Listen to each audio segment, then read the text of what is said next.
In my day job, I'm a cybersecurity engineer, so it's safe to say I like automating stuff and I like setting things up securely. Well, today I'm going to give you my take on how you can ditch Google, ditch all the big tech companies, and run your own services. We're going to talk about the strategy, including the hardware you need, the software you need, the automation that you want to set up, and most importantly, the security of your systems. So with all of that being said, let's dig right in.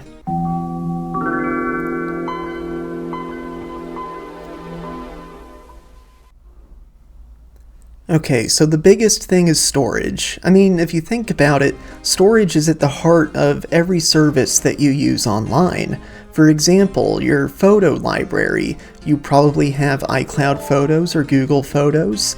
Well, that's just data storage with a nice front end for you to view the files through. What about streaming, right? Like Netflix, Hulu. Well, when you get down to brass tacks, that kind of stuff is just fancy file storage, again with a front end to let you view the files. So underneath pretty much every service you might want to use, at the heart of it is data storage. So data storage is the most important thing that you want to look at. Now when it comes to the actual services themselves, you can save a few bucks here and there. I recommend going on eBay and finding Lenovo M720Qs. You can get them for about 50 to 100 bucks each, and they make great little servers. In fact, they're so affordable that you can even have a couple spares on hand, so that when they inevitably die, you can just throw in a new one. But let's talk more about storage. So storage is one of those things where it's different for everybody. Everybody has different needs when it comes to their storage. Do you need lots of storage? Do you need fast storage? Do you need cheap storage? But I don't recommend cheaping out on storage. So let me share with you what I've done. See, I don't need a lot of storage. A couple terabytes is perfectly acceptable for me. And I prefer to have fast storage because I edit my videos off of that storage. And so what I did is I went with a LinkStation N1. This is an amazing little machine, full disclosure. They did send it to me to review, and I got to keep it, but that was it. There was no money changing hands, and they don't get to have any say in what I talk about when I bring it up in my videos like this. But it is a great little machine. It's got 4 M.2 slots and 2 SATA slots.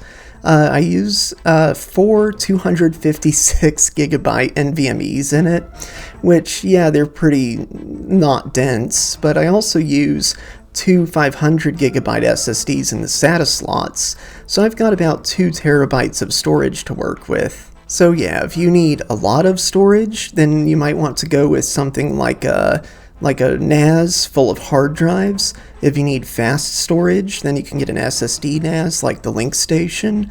Or if you need something in the middle, you can set up a NAS that basically has hard drives for your primary storage, but then SSDs for caching. You can really go about this any which different way. But the point is you want to sit down and write down what you need out of your storage before you set it up.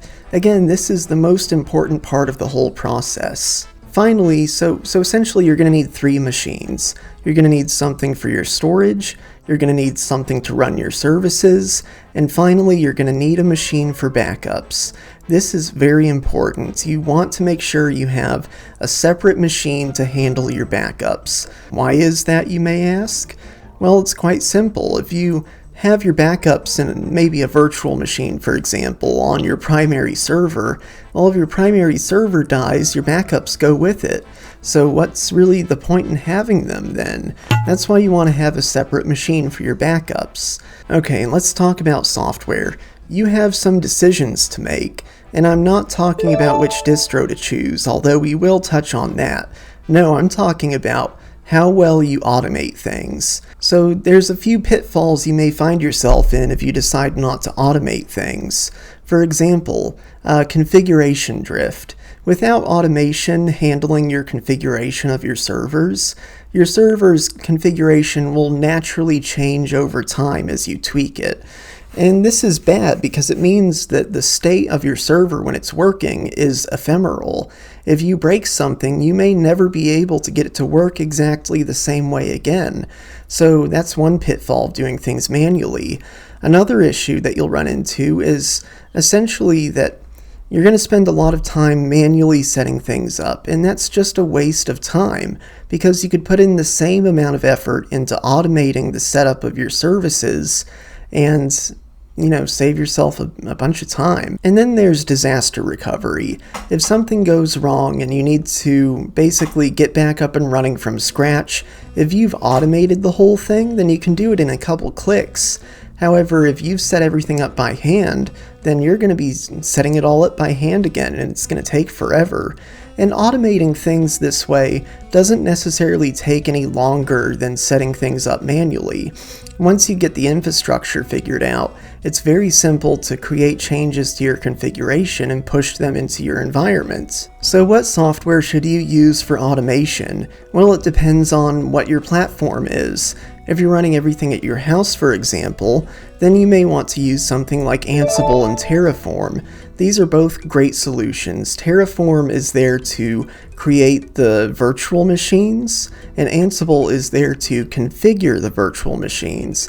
I have my entire setup automated with Ansible and Terraform, and it's a really slick solution which we'll talk more about in just a moment. Okay, but what operating system do you choose? So obviously there's Windows Server, which if you hate yourself and you're a masochist, you can go with Windows Server, or if you're a sane person, you can go with a Linux flavor. But you might be wondering, what flavor of Linux do I choose? Well, that's kind of a loaded question, and the answer is, it depends. It depends on what you want out of your server. So for example, let's talk about the storage server, because that's the most important one. You want to start with the file system.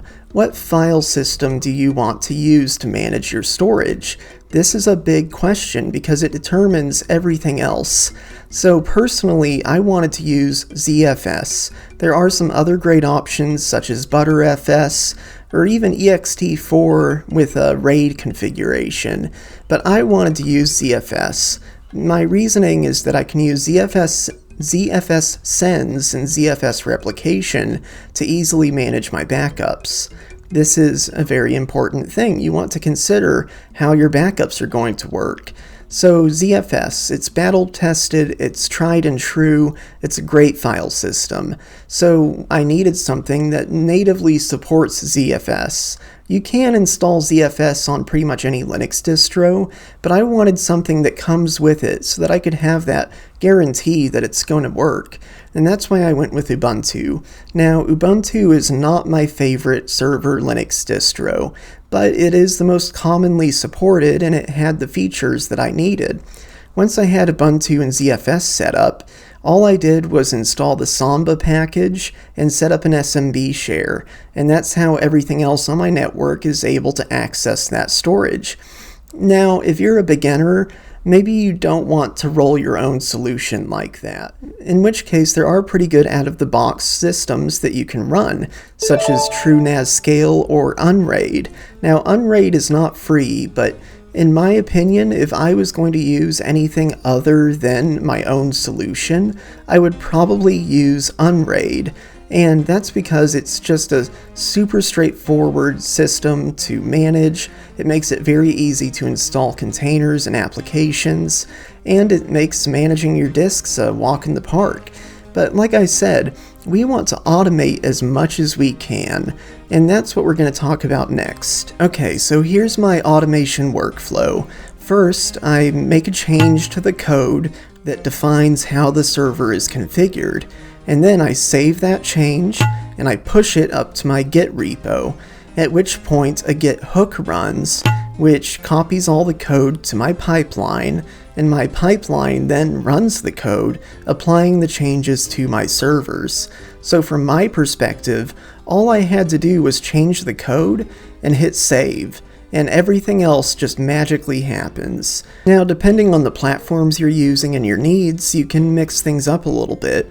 For example, if you're working in an Azure environment, then you might want to use Azure DevOps. If you're working with your code in GitHub, then you may want to use a Git action, or a GitHub action, which will essentially do the same thing.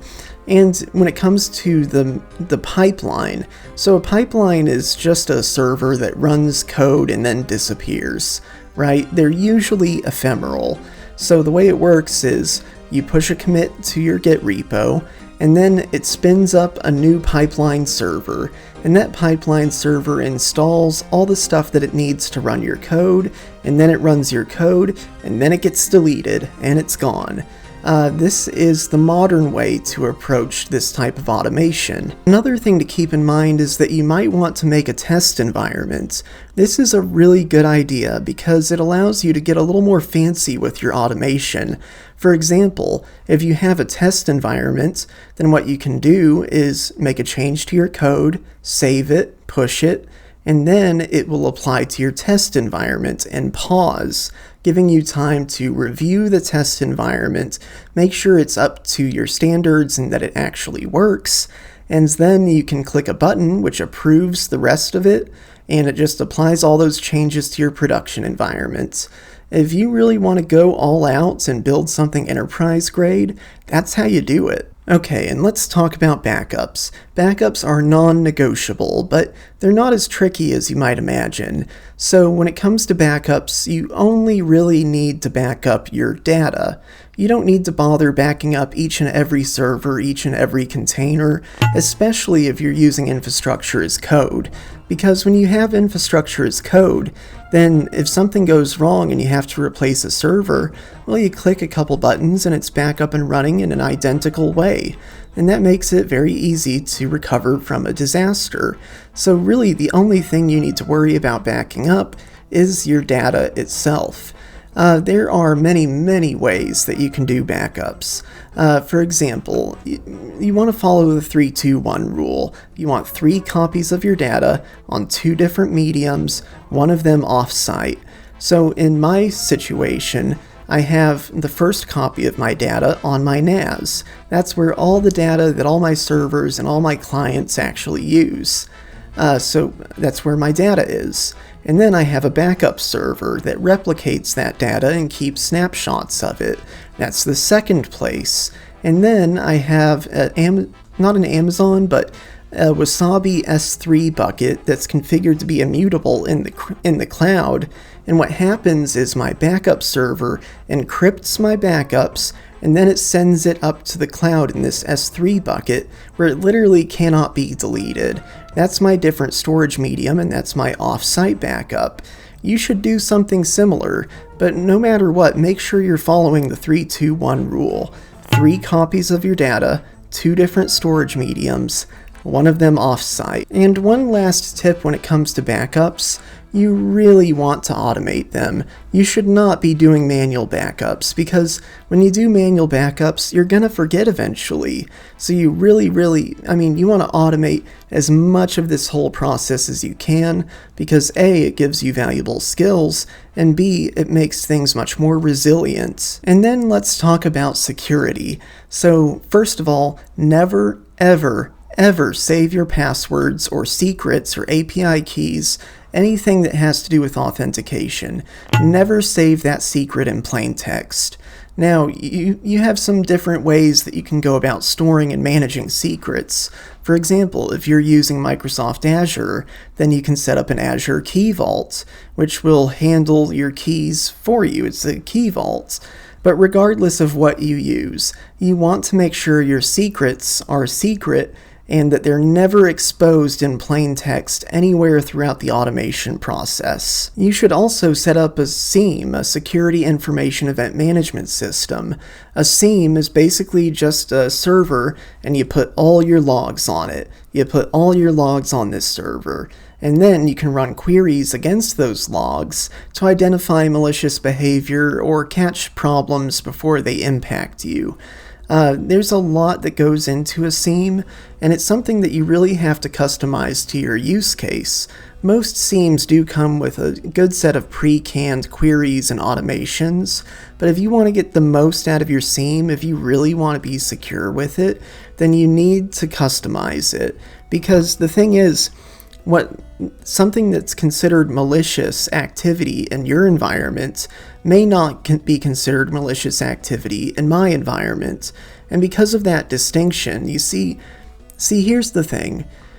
From a computer's point of view, it can't tell what's malicious and what's not, right? Something like encrypting all your files could be a legitimate security practice, or it could be ransomware. And really, the difference between those things comes down to the intent behind them, right? So you can use a program that encrypts your files to keep them safe, or a threat actor can use that same program to encrypt your files and hold them ransom. So that's why it's important that you set up a SIEM and you customize it, because the things that look and are malicious in your environment are different than other people's. So it really is critical that you customize this thing. That does mean learning the query language of the SIEM, so that's a pretty big consideration to make. You want to pick a query language that you're comfortable with. Personally, I use Waza in my home lab. Waza is a great solution. It's a bit complex. If you want a dedicated video about Waza, leave a comment in the comments down below, and I might be able to do that for you. Another thing to do is to test your backups. Backups are no good if they're not tested. So at a minimum, once every 3 months, try restoring your backups. In fact, if you can automate this testing like I have, it's even better. See, my backups automatically do a test restore every week. And every week I get a notification on my phone and on my iPad that tells me if the backup restore was successful. That way I get alerted, right? If something's wrong with my backups and they can't be restored, I find out about it way before it becomes an issue. If you want to learn the nuts and bolts of how I'm automating all this stuff, then let me know in the comments down below, and I'll go ahead and upload all my code to GitHub so that you can do the same thing that I'm doing. And another thing that you want to do is to automate updates. But see, this is a little bit of a double-edged sword. There's some gotchas here. So the first issue is supply chain attacks. Supply chain attacks are becoming more and more common. You see, every piece of software that you use is built on the backs of dozens of little independent projects. And these little independent projects don't always have the best security. And so if a threat actor can compromise a prerequisite requirement for your program, a piece of software that supports the software you're using, then they can compromise the whole stack. And that's called a supply chain attack. And these, like I said, are becoming more and more common. And another gotcha, is that updates can break things sometimes. This is less true in the Linux world and more of a Windows problem. However, you do have to keep in mind you may want to test your updates before you push them to your main servers. And so this puts us in a really awkward situation, right? Because on one hand, you want to have the latest updates for the sake of security, and on the other hand, you can't necessarily trust every update because it may compromise your security. So what I recommend is, again, having a test environment and automate all of it. So let's say your test environment, it updates every week on Monday, and then your production environment updates the next Friday. This gives you enough time to poke at the updates and make sure that they haven't actually broken anything, and it also allows you to do your due diligence in researching the changes that are made to the software and being alerted to any supply chain attacks. Now, you can automate a lot of this. Like I have saved searches in Google that send me a notification whenever certain keywords are found on websites. I use that to stay up to date on the latest supply chain attacks that may impact my services. So you can do something like that pretty easily. Again, automate as much of this as possible. And most importantly, don't forget to like and subscribe. Oh, and there's one other really critical thing.